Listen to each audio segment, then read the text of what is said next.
தவமே ஜெயம் நேயர்களுக்கு எனது வணக்கம். நான் நீ கடவுளா? யார் கடவுள்?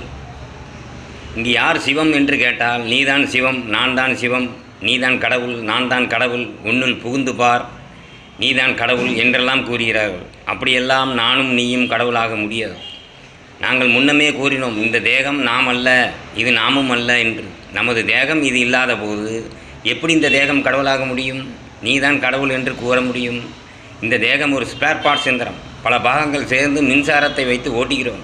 அதுபோல் இந்த பிரம்மமும் நமக்கு பல அவயங்களை கொடுத்து தன்னுடைய கதிர்வீச்சால் அதை செயல்படுத்தி வேடிக்கை காட்டுகிறது.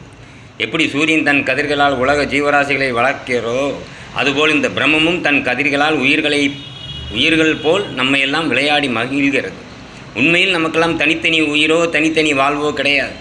நமக்கு முதலில் உயிரே கிடையாது. அப்படி ஒவ்வொரு தேகத்திலும் உயிர்கள் இருந்தால் அதை கொல்லுவதுதான் கடவுள் தர்மமா?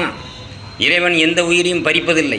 கதைகளை நீ படித்தால் உனக்கு புரியும். பிரம்மாவின் தலையை கொய்ததால் சிவனுக்கு பிரம்மகத்தி தோஷம், ராவணனை கொன்றதால் ராமருக்கு தோஷம் என்று கூறுகிறார்கள். இறைவர்களே இப்படி கொன்றால் தோஷம் என்று கூறி அதற்கு பரிகாரம் செய்கிறார்கள். பிறகு எப்படி கடவுள் நம் உயிர்களை எல்லாம் கொள்வார்?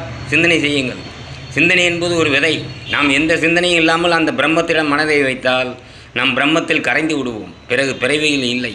கடலில் பிண்டத்தை கரைப்பது, நதியில் முன்னோர்களுக்கு தர்ப்பணம் செய்து நதியில் கரைப்பது, இவையெல்லாம் இதை உணர்த்ததான். பிரம்மத்தில் நீ உன்னையே கரைப்பாய் என்று இந்த அழுகி போகும் உடலெல்லாம் கடவுளாக நீ உன்னையே ஏமாற்றி கொண்டிருக்கிறாய். நீதான் சிவம், நான் தான் சிவம் என்று நம்பி வாழ்க்கையில் ஏமாந்து போகாதீர்கள். இங்கு ஒரே சிவம்தான் உள்ளது, அதுதான் பிரம்மம். அந்த பிரம்மத்தில் நீ கரைந்து போக முயற்சி செய், வெற்றி அடைவாய். அதை விடுத்து மாலை போட்டு விளக்கு வச்சு காசு மாலை போட்டு பிரம்மத்தை விலைக்கு வாங்க முடியாது. பிரம்மத்தின் கதிர்கள் உன் உடலில் பாய்ந்து கொண்டிருக்கும் போதே அதை யோகமயமாக்கி இந்த பிறவி நோயை போக்க வேண்டும். எப்படி நெருப்பு எரியும் போது தான் சமைக்க முடியும், நெருப்பு இல்லாமல் சமைக்க முடியாது. அதுபோல் பிரம்மம் அக்னி உன்னுள் பாயும் போது உன்னை தயார்படுத்திக்கொள். பிரம்மசக்தி அற்றுவிட்டால் உன்னை சுட்டு விடுவார்கள். மின்சாரம் இருக்கும்போது தான் விளக்கு எரியும். விளக்கு என்னதான் அழகாக இருந்தாலும் மின்சாரம் இல்லாமல் எரியாது, அதனால் பயனும் இல்லை. அதுபோல் பிரம்மசக்தியை உன்னுள் கிரகித்து கொண்டு அல்லது அதனுள் புகுந்து கொண்டு நாம் சும்மா இருத்தல் வேண்டும். இதைத்தான் கண்ணன் கீதையில் கூறுகிறார். எல்லாம் என்னிடத்தில் விட்டுவிட்டு என்னுள் சரண் புகுவாய், நான் உன்னை ஆட்கொண்டு அருள்வேன். இப்படி எண்ணுவதை விடுத்து நாம் நமது எண்ணங்களுக்கு பல விதைகளை விதைத்து வீணே அறுவடை செய்து வருகிறோம். இதில் யாருக்கும் நன்மை இல்லை. எல்லாம் என்னிடத்தில் விட்டு வா அப்படின்னா என்ன நம்மகிட்ட இருக்குது? நம்மகிட்ட இருக்குது என்ன இருக்குது? உடம்பு மட்டும்தான் இருக்குது, வேறு எதுவும் கிடையாது. நீங்கள்லாம் பொண்டாட்டி, பிள்ளை, வீடு, மனை, மக்கள், செல்வம் இதெல்லாம் விட்டுட்டு வா அப்படிங்கிற பொருள் அல்ல. உன்னிடத்தில் என்ன இருக்கிறது? உன் தேகம். அதையெல்லாம் விட்டு என்னுடன் சரண் புகுவாய் என்று கண்ணன் கூறுகிறார். அது அர்த்தம் உங்களுக்கு புரிய மாட்டேங்குது. சிவவாக்கியர் கூறுவதை கவனிங்கள். நான் நீ யார் என்று கூறுகிறார். நானேது நீயேது நடுவில் நின்றதேதடா, கோனேது குருவேது கூறிவிடும் குலமாதரே, ஆனதேது அழிவதேது அப்புறத்தில் அப்புறம், ஈனதேது ராம ராம ராமவென்று நாமமே. எப்படி சொல்கிறார் பார்த்தீங்களா? எதுவுமே இல்லை, பிரம்மம் மட்டும்தான் உள்ளது. இதெல்லாம் வெறும் நாடகம், வெறும் பொம்மை. இந்த பொம்மையை நீ என்று நினைத்து கொண்டு நீ ஓடிக்கொண்டே இருக்கிறாய். நமக்குள் உயிர் இருக்கிறது, நாம் போய்கொண்டே இருக்கிறோம் என்று நீ தவறாக நினைத்து கொண்டிருக்கிறாய். சிவவாக்கியர் சொல்கிறதை கேட்டுக்கொள்ளுங்கள்.